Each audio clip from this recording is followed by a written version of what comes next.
News coverage of the deadly terrorist attack in Libya continues to evolve. Some have gone pretty easy on the Obama administration, but there's also been some very tough coverage of Republican lawmakers who say they want answers about what happened in Benghazi.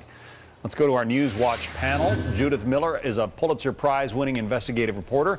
Kirsten Powers is a columnist for the Daily Beast. Both are Fox News contributors.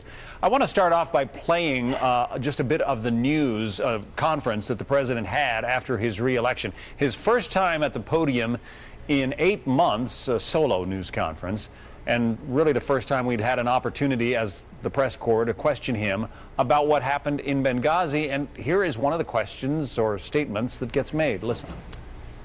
And congratulations, by the way.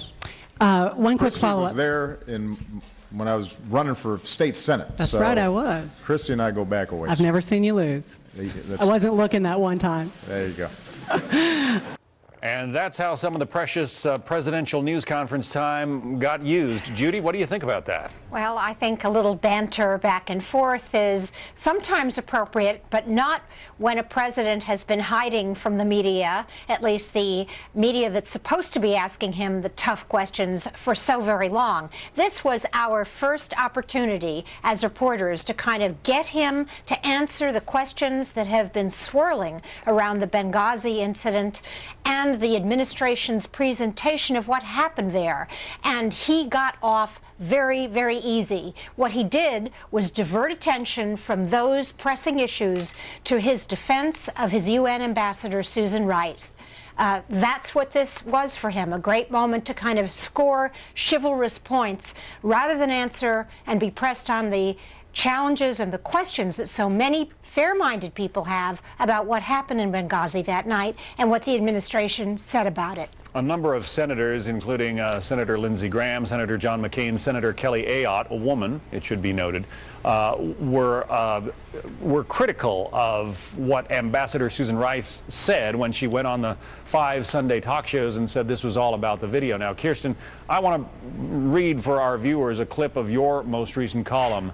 Here it is. You say President Obama bizarrely cast the UN ambassador to the United Nations, Susan Rice, as some delicate flower the boys should stop picking on for her dissembling claims on 5 Sunday talk shows following the killing of 4 Americans in Benghazi. But there is no damsel in distress, and Obama's paternalistic bravado in defense of a top administration official is going to come back to haunt him. Come back to haunt him in what way? Well, I think he got so caught up in this silly story about Senators McCain and Graham, and he did leave out also that there was a female senator as well, as you mentioned, involved in criticizing Susan Rice, that he went a little over the top and he said some things that I think are going to come back to haunt him, including basically why are they going after Susan Rice when she had nothing to do with Benghazi, which just raises the immediate question, well, if that's true, then why was she put out as the face of the administration on 5 Sunday talk shows? And I think in a real press conference, what would have happened is after the president said that, someone would have followed up and said what I just said.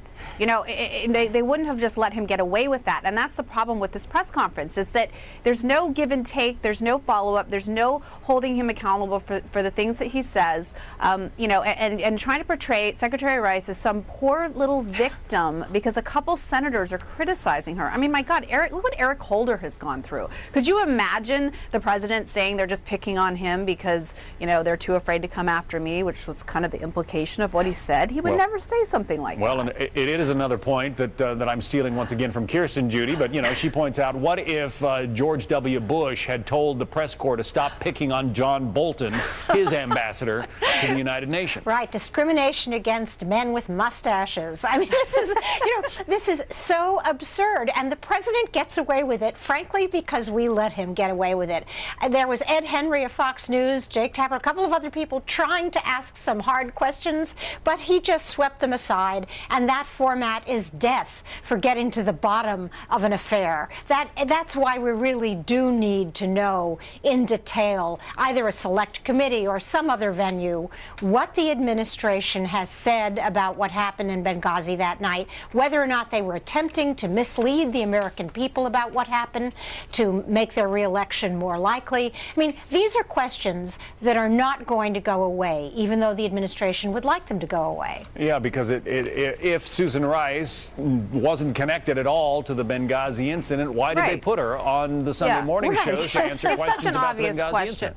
It's such an obvious question. And look, I also don't understand why the media, if I was part of the White House press corps, there should be stories the day after these ridiculous press conferences. They're not press conferences. They're opportunities for the president to filibuster. He just goes on and on with these talking points. Nothing is ever answered. Why is he not hammered for that? You know, why aren't they complaining that these are just... If I was Barack Obama, I would do this every day. You know, I mean, this is his opportunity to sit there and just hold forth, and they all just kind of sit there and scribble down what he says. You know, I mean, it's outrageous. Judy, does it go this way in all administrations, or is there some particular fawning that goes on in this White House? Well, there's particular fawning with this White House. We have talked about this on Newswatch so often, but you know, the president is very good at this. You've got to give him credit. He just is miraculous at kind of diverting attention from the issues at hand and one-liners, and this plays to his strength. The problem is the American people really do want answers.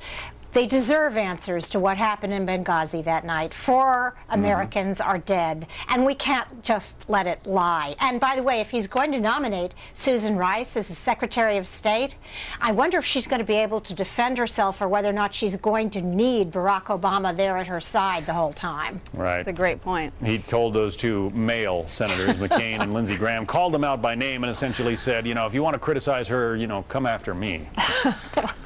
Interesting times in Washington these days. Judy Miller, Kirsten Powers, thank you both. Thank you.